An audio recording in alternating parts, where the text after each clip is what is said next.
I mean, like, what? What? How's it going, everybody? So, Kajiura Yuki. I'm pretty sure everyone who has been watching anime for the last 10 or 15 years probably knows about Kajiura Yuki. But for those of you out there who don't actually know who she is, she's one of the most prolific anime composers in the industry, having composed for shows like Fate Zero and Sword Art Online and Madoka Magica. And for all of you oldies out there, she also wrote about half of the music for Xenosaga back on the PlayStation 2. Wow, that's a blast from the past. She's also responsible for putting together the group Calafina.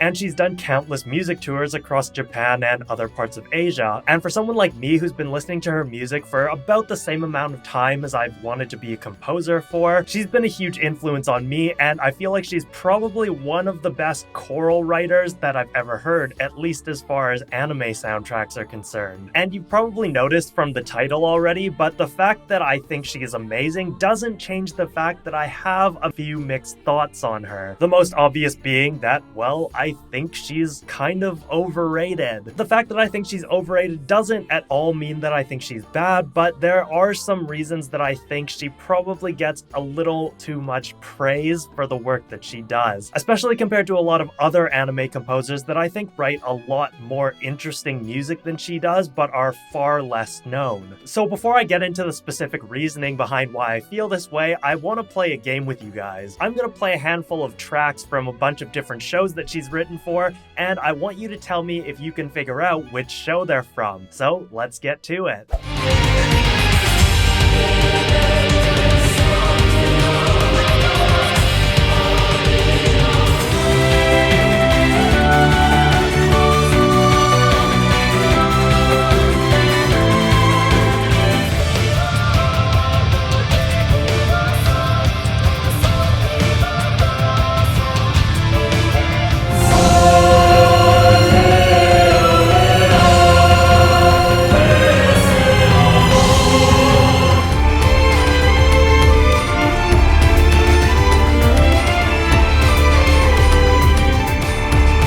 I'm just gonna go ahead and say it, all 5 of those tracks are from 5 different shows. And you might have recognized a few of those, and for those of you who've listened to the soundtracks before, you might have even recognized which one's paired with which. But you're kidding yourself if you're telling me those don't all sound the same. A lot of people might argue, well, these are all battle-sounding tracks, but not all of the shows that those tracks came from come from shows that are very battle-heavy. And even if you were to argue the fact that all the battle tracks just sound the same because this is how she writes battle music, that doesn't really make it a good excuse for why there isn't a lot of variation between them. Sure, there are stylistic changes between more of the main themes of her shows, but even with those more stylistic themes, you could basically take any one of her soundtracks and just swap it with another one of her soundtracks, and it would sound more or less the same.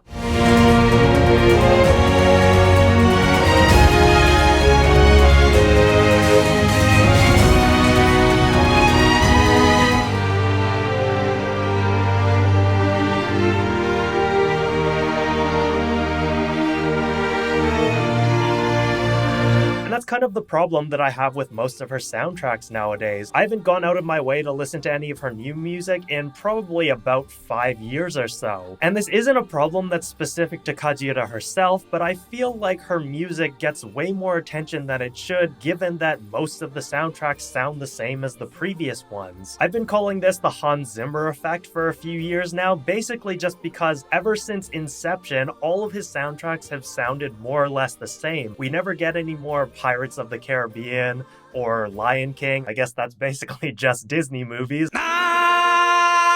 I mean, I can't think of anything specific, and even Inception itself, while I know that it sounds great, none of the melodies are sticking around in my head, and the same thing can be said for Kajiura Yuki. So a great example of a composer who I think has overcome this problem is Oshima Michiru, who's written music for shows like Akagami no Shirayuki Hime, which is Snow White with the Red Hair, Little Witch Academia, and Blast of Tempest. And those 3 examples kind of show off a variety of her different music styles, but you'll find that something like, say, Bloom Into You, which she also wrote, sounds a lot like Akagami no Shirayuki Hime, and the only similarity those two have is that they're both romance shows, but even then, the romance is not the same at all. And despite how much I love Oshima Michiru, I think Bloom Into You was completely overwritten for. But the reason that I don't really have a problem with her music the same way I do with Kajiura Yuki is that her themes are always brilliantly written. And if we're talking about the arrangements of her pieces, I think she's almost unrivaled as far as composers go.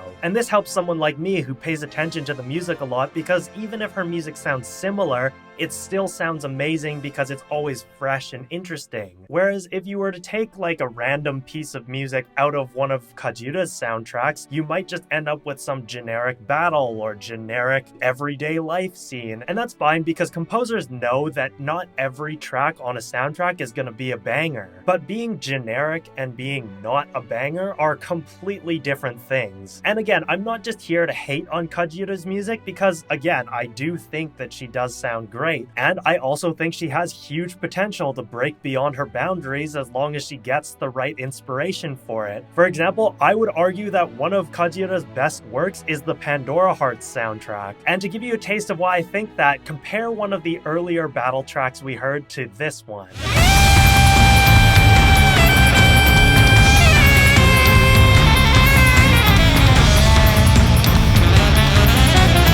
I mean, like, what?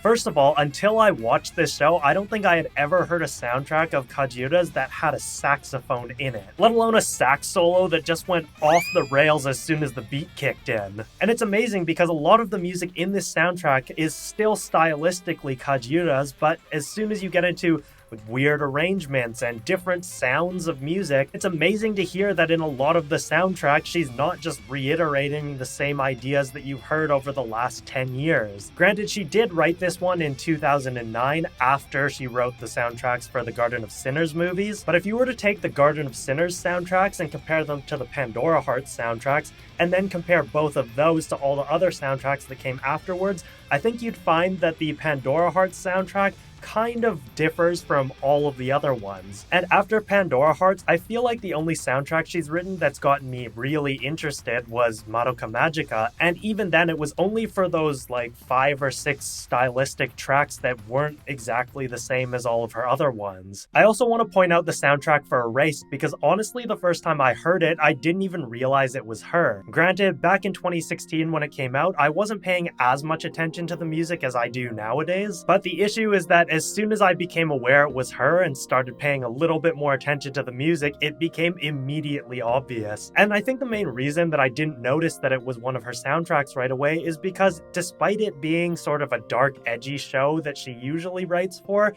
it wasn't exactly in the same vein. Most of the shows that Kajiura writes for are battle shows to some extent, and so to have Erased, which was more of a mystery, time travel kind of idea, gave her the chance to write music that was a lot more pensive and reflective. But even then, when I go back and listen to the soundtrack, it basically just sounds like all of her other ones without the battle tracks, or at least just sounds like battle tracks without the backing beat to make them more reflective and atmospheric. And from that point on, I basically just gave up listening to her soundtracks in isolation because I already knew what I was gonna be getting into. Now, at the time of this video's recording, I haven't seen Princess Principal, but from the handful of tracks I've heard of it, it does seem like it has a little more stylistic quality that I haven't heard in her music for a while. And that gives me hope for Kajiura's music because it shows that she's willing to write things that don't always sound quite so samey. On the other hand, I'm probably just being kind of optimistic though, because she only writes a full soundtrack every 1 or 2 years, and if it ends up being another edgy battle show, well,